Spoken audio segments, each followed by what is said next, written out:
Bonjour à tous. Alors, dans ce chapitre, nous allons évoquer le catholicisme.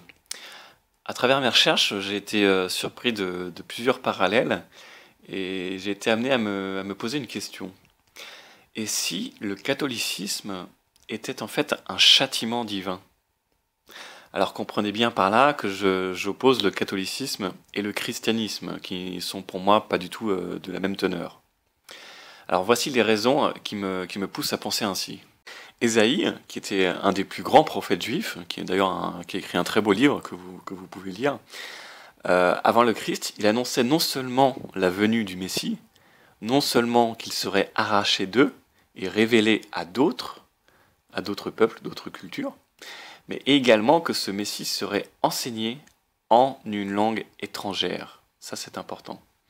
Et que les instructions du Messie seraient portées comme un fardeau. Ça aussi, c'est important. Durant des siècles. Alors la foule critique Ésaïe, fait beaucoup de sarcasme, et elle lui dit mais à qui Ésaïe prétend-il enseigner? À qui donc peut-il expliquer son message? Car c'est ordre sur ordre, ordre sur ordre. Et puis c'est aussi règle sur règle, règle sur règle, un peu par-ci, un peu par-là.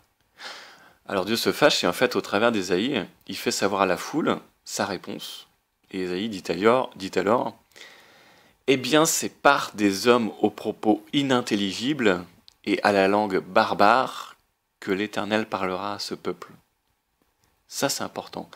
Par des hommes aux propos inintelligibles et à la langue barbare, étrangère en fait. Que l'Éternel parlera à ce peuple, car ils n'ont pas voulu écouter l'Éternel, c'est pourquoi la parole de l'Éternel sera pour eux. Et en fait, à ce moment-là, Ésaïe, donc Dieu à travers Ésaïe, reprend les critiques de la foule. Et donc Ésaïe dit, c'est pourquoi la parole de l'Éternel sera pour eux ordre sur ordre, et règle sur règle, règle sur règle, un peu par-ci, un peu par-là. Là, on voit très bien se dresser le portrait du Vatican, le poids millénaire des traditions catholiques. Et donc, ce sera ordre sur ordre, de sorte qu'en marchant, ils tombent en arrière, se cassent les reins, qu'ils soient pris au filet et qu'ils soient capturés. C'est fort quand même comme verset tout ça, hein, ce que dit Ésaïe. C'est que ces hommes seront sous une chape de plomb, sous un poids religieux fort qui les écrasera jusqu'à les faire tomber et les capturer. Donc une religion oppressante. Alors, Ésaïe était hébreu, et donc il communiquait avec les siens dans sa langue à lui, évidemment. Il a vécu au 8e siècle avant Jésus-Christ, et l'Empire romain n'existait pas encore. D'accord? Alors, non seulement donc, il annonçait la venue du Messie, mais que celui-ci enseignerait sa parole durant des siècles par une langue incompréhensible, c'est-à-dire le latin. Le latin, d'accord? À partir de cet instant, il y a eu quelque chose qui s'est produit, c'est-à-dire qu'il y a eu un schisme qui s'est créé entre une population qui a un attachement puissant à la profondeur d'enseignement, de tout ce qui est de l'ordre divin, et des hypocrites en masse qui n'en verront que les formes, et qui deviendront finalement, je ne généralise pas bien sûr, mais qui deviendront plutôt des carriéristes, un peu comme en politique, des religieux carriéristes. Et puis par la suite, parmi des personnes qui n'en voient que les formes, il y aura le peuple athée du XXIe siècle, qui considère que Bible égale, notamment dans les pays comme la France, que Bible égale catholicisme, puisqu'il y a aussi beaucoup de pays protestants, et donc égale toute une tradition pesante, ennuyante, très particulière en fait, qui n'est pas particulièrement attrait à la Bible, qui a très simplement à une tradition. Et donc, à l'époque du Christ, la langue latine est la langue de référence dans l'Empire romain. D'accord?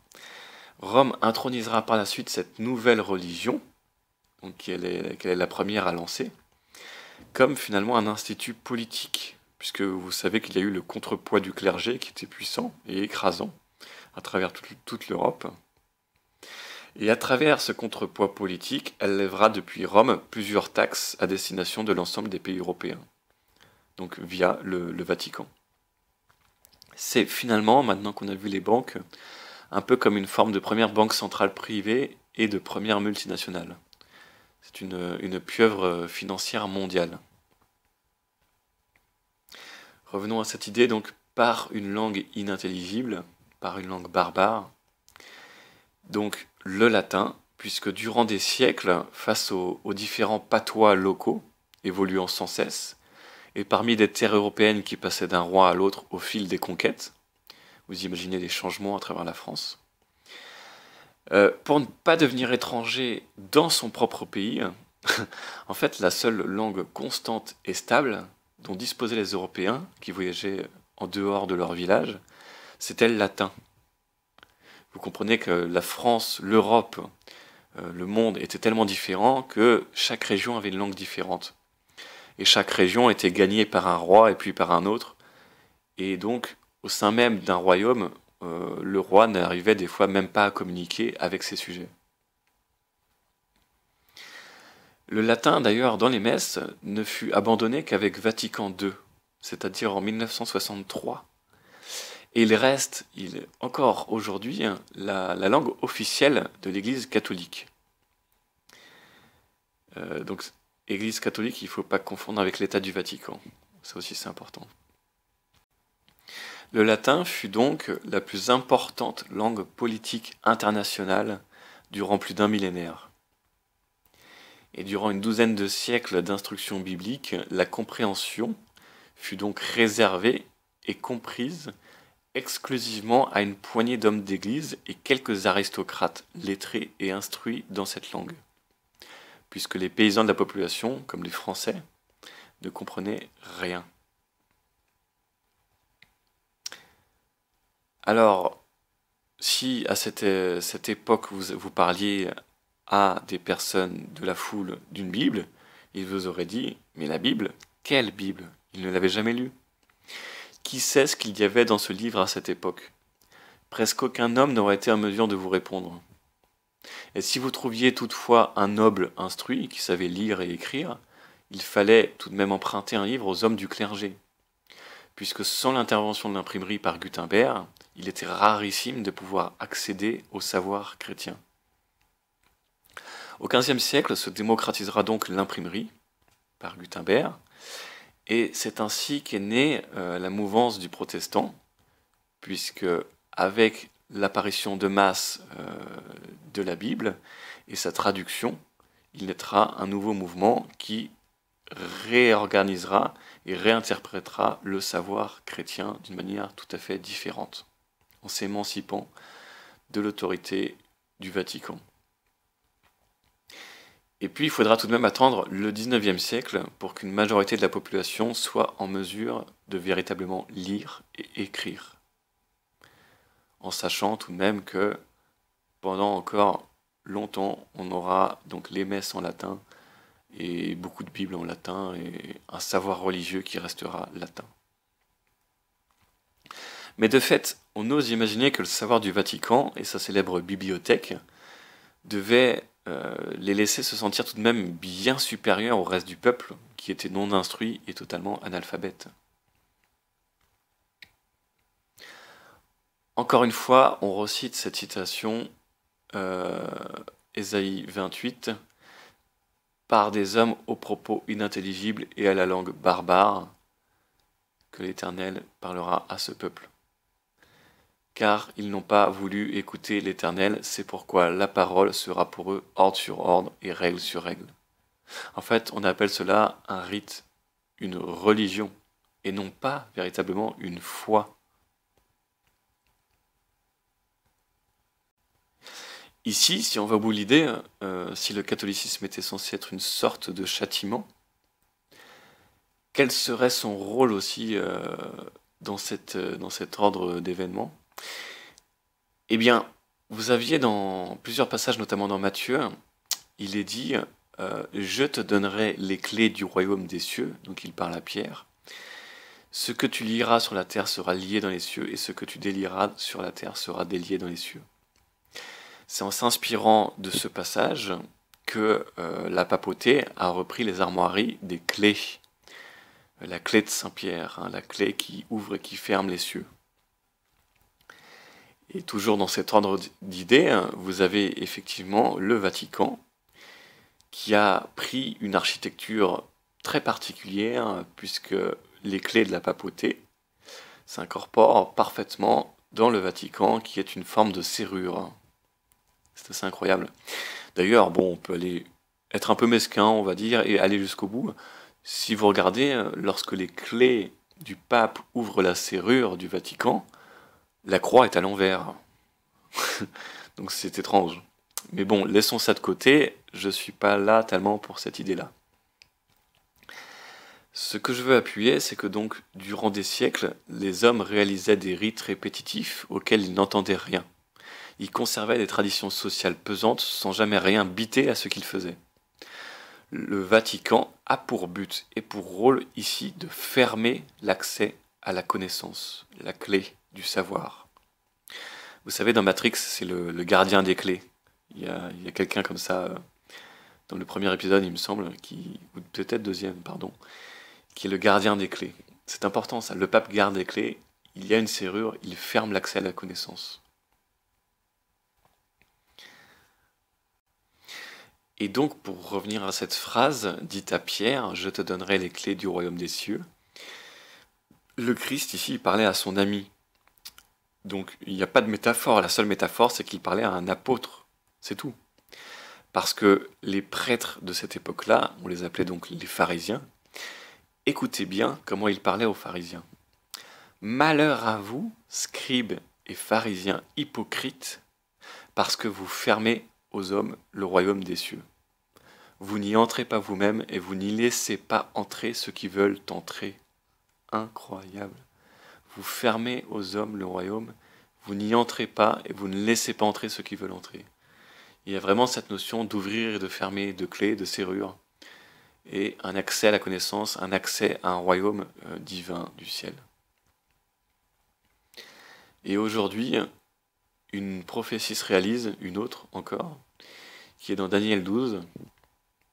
Il confie à Daniel, « Toi, Daniel, tiens secrètes ces paroles, c'est-à-dire la Bible, en fait, l'ensemble des prophéties, des écrits, et scelle le livre jusqu'au temps de la fin. Plusieurs alors le liront, et la connaissance augmentera. » Ça, c'est un tournant vraiment quand on comprend cette phrase. C'est-à-dire que le rôle du Vatican, encore et encore une fois, ça a été de fermer l'accès à la connaissance jusqu'à les apparitions récentes d'une alphabétisation croissante de la population, d'une impression par Gutenberg massive, d'une traduction, maintenant on a même Internet. Aujourd'hui, les gens ont librement accès à la Bible, qui est le livre best-seller connu dans le monde entier, le plus grand best-seller, le livre le plus traduit. Et donc, il est bien dit, scelle ce livre jusqu'au temps de la fin. Et seulement à cet instant-là, plusieurs le liront et la connaissance augmentera. Incroyable. Alors bien sûr, il y a des mises en garde régulières contre les institutions ecclésiastiques naissantes.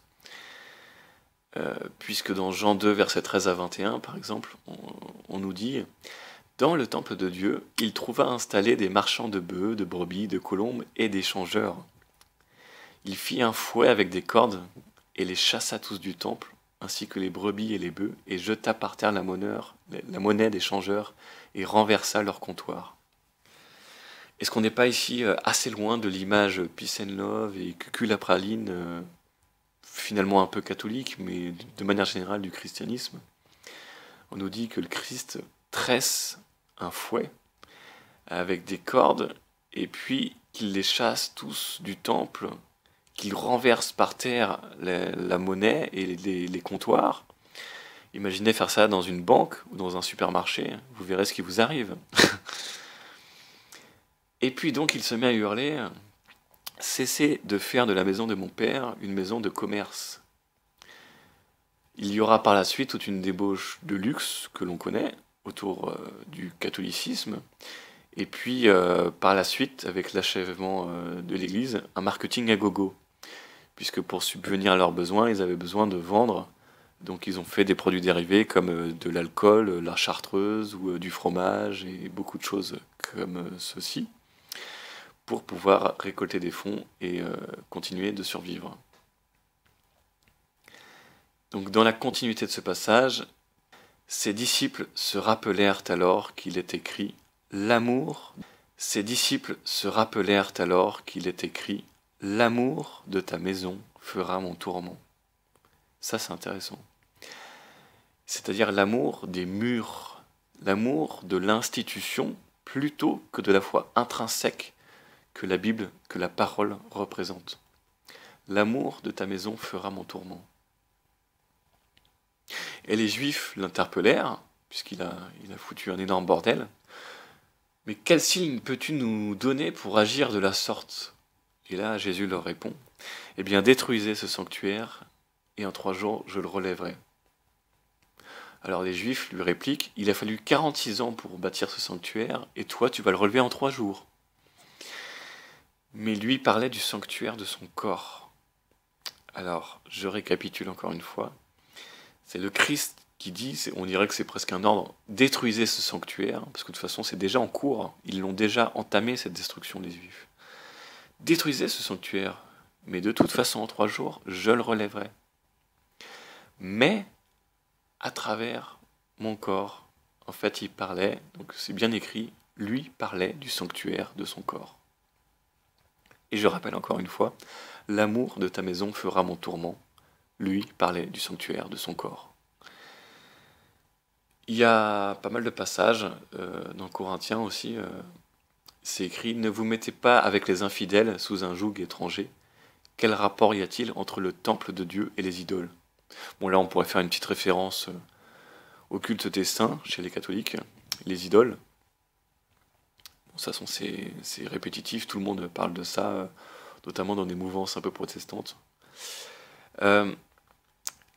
C'est écrit aussi, car nous sommes le temple du Dieu vivant. 2 Corinthiens 6, versets 14 à 16.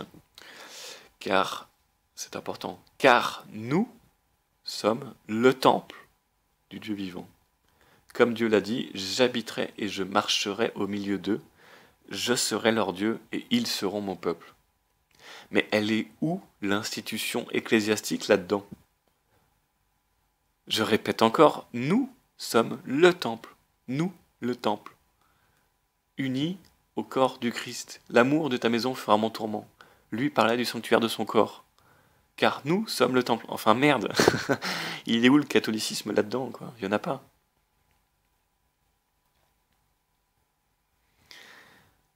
Par ailleurs, on nous dit aussi, dans Colossiens, les pharisiens, donc les prêtres de l'époque, et les spécialistes de la loi demandèrent donc à Jésus « Pourquoi tes disciples ne se conforment pas à la tradition de nos ancêtres? Pourquoi prennent-ils leur repas avec des mains impures ?» Et là, il s'énerve de nouveau. « Hypocrite ! Isaïe vous avait fort bien dépeint dans sa prophétie, où il est écrit « Ce peuple m'honore du bout des lèvres », vous savez donc toutes les petites prières, « m'honore du bout des lèvres, mais au fond de son cœur, il est bien loin de moi. » Le culte qu'il rend n'a aucune valeur, car les enseignements qu'il donne ne sont que des règles inventées par les hommes. Vous mettez de côté les commandements de Dieu pour observer la tradition des hommes. Vous savez qu'à ce sujet, on pourrait très bien citer la prière de la Vierge. La prière « Je vous salue Marie », qui est dite notamment par les catholiques, c'est une prière qui n'existe pas dans la Bible. Dans Colossiens, on nous dit aussi « Prenez garde que personne ne fasse de vous sa proie, par la philosophie et par une vaine tromperie, s'appuyant sur la tradition des hommes, sur les rudiments du monde et non sur Christ. » C'est important tout ça. Hein. Et finalement, ce puzzle s'emboîte plutôt bien. On a aussi dans Jérémie 10, versets 3 à 5, on nous dit « Les coutumes des peuples ne sont que vanité. Ce n'est que du bois coupé dans une forêt, travaillé par un sculpteur, puis enjolivé d'argent et d'or. Avec des clous, à coups de marteau, on le fixe pour qu'il ne bouge pas. Alors déjà là c'est incroyable parce que ça nous fait penser à quelque chose, c'est-à-dire à la croix. Et on a dans certaines traductions de la Bible, euh, vous allez voir le passage suivant qui est vraiment bluffant et qui représente encore plus la croix. Là c'est vraiment la continuité, hein, donc c'est le verset 3 à 5. Donc ça continue ainsi. Donc à coup de marteau on le fixe pour qu'il ne bouge pas, comme un épouvantail dans un champ de concombres. Ils ne parlent pas, il faut les porter car ils ne marchent pas. Ça c'est assez fou, parce que qu'est-ce qui représente mieux un épouvantail qu'une croix? Alors dans d'autres versions, on a un poteau. Parce que finalement, c'est plutôt l'obélisque qui est représenté à travers les religions. Les religions païennes de cette époque. On a aussi Jean 4, versets 21-24. « Femme, lui dit Jésus, crois-moi, l'heure vient où ce ne sera ni sur cette montagne, ni à Jérusalem que vous adorerez le Père. » Tiens, c'est marrant, je percute juste à cet instant-là, mais ça va très bien aussi pour les Juifs qui honorent tous le Père à travers les murs des lamentations à Jérusalem. Donc, je redis donc, Femme, dit Jésus, crois-moi, l'heure vient où ce ne sera ni sur cette montagne, ni à Jérusalem que vous adorerez le Père. Les vrais adorateurs adorent le Père en esprit et en vérité. En esprit et en vérité. Car ce sont là les adorateurs que le Père demande. Dieu est esprit, et il faut que ceux qui l'adorent l'adorent en esprit et en vérité. Et le Christ confirme à son arrivée plusieurs fois Ésaïe, et notamment dans ce passage aussi de Matthieu 13, versets 13 à 15. Pour eux s'accomplit cette prophétie d'Ésaïe. Vous aurez beau entendre, vous ne comprendrez pas. Vous aurez beau voir de vos propres yeux, vous ne saisirez pas. Car le cœur de ce peuple est devenu insensible. Ils ont fait la sourde oreille, ils se sont bouchés les yeux. De peur que leurs yeux ne voient et que leurs oreilles n'entendent, de peur que leur cœur ne comprenne et qu'ils ne se tournent vers moi. Ésaïe décrivait une politique de l'autruche que le Christ a confirmée. Aujourd'hui, chacun va qu'à ses occupations et plus personne ne s'intéresse au sens primordial de la vie ou de la vérité, ni même au fonctionnement du monde. Quelque chose nous le rappelle aussi, cette importance d'aller directement vers le fond et non vers la forme. On a dans Luc 13, versets 26 à 28, « Alors vous vous mettrez à dire, nous avons bu et mangé devant toi. » Alors je pense que là il s'agit de l'Eucharistie entre autres. « Et tu as enseigné dans nos rues. » Et il répondra, « Je vous le dis, je ne sais pas qui vous êtes, retirez-vous de moi, vous tous, ouvriers d'iniquité. » En fait, ici, pour traduire, les hommes déclarent finalement « Nous te connaissons, nous t'avons vu partout durant notre vie, nous étions au milieu de toi. On a fait notre catéchisme, notre baptême, notre mariage à l'église. » Mais ils évoquent une forme et ils ne partagent aucun fond de la pensée chrétienne. Donc là aussi, on nous met en garde sur la différence entre le fond et la forme. Et ça poursuit donc. « C'est là qu'il y aura des pleurs et des grincements de dents, quand vous verrez Abraham, Isaac et Jacob et tous les prophètes dans le royaume de Dieu, et que vous serez jetés dehors. » Voilà, on va passer à un chapitre sur la religion romano-égyptienne catholique, ses origines. Si cet ensemble vous a intéressé, sachez que tout est dans mon livre, L'Esprit de Vérité, disponible notamment sur Amazon. Et puis, n'hésitez pas à vous abonner, il y aura davantage d'informations dans les temps à venir, et notamment des conférences. Voilà, je vous remercie, à bientôt.